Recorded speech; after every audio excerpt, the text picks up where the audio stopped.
Also, it's overstimulated. If you look at the modal patterns, the body language, it's overstimulated, it's leaping. Completely different than the squirrel. When you saw her lock onto a squirrel, she was very dedicated, very tense, and just wanted to get to the squirrel. There was no overstimulation.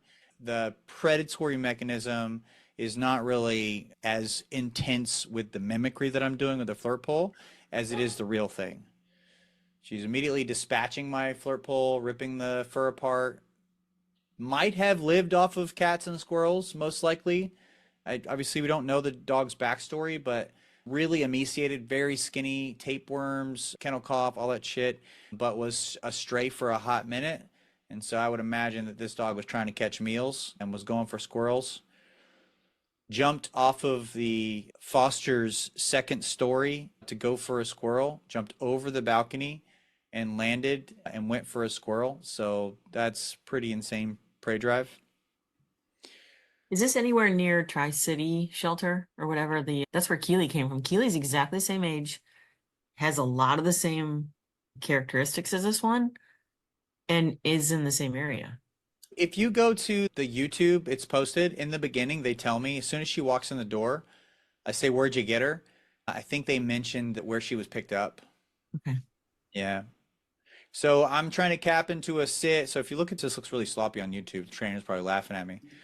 But again, I work on communication and I'm totally okay with a dog not doing something the first time. I'm not going to come reach down and pop the leash to get something done immediately. So therein, I communicate, I'm finesse, I experiment with how can I communicate with you.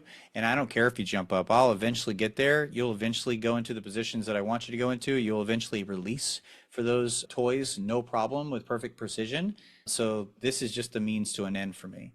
Now, all I can get at this point is a sit. I got some downs. I'm able to get, see that jumping up? So she's a leaping lizard.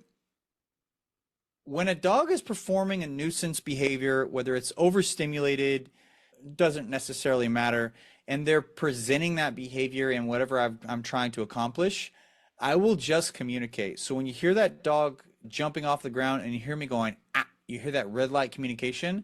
Every single time the dog jumps up, the dog's, oh, you don't want that. Oh, you don't want that. And then I'm leveraging the resource and the dog starts to understand, oh, this shit, I'm not getting the flirt pole if I jump up and he doesn't want me to jump up.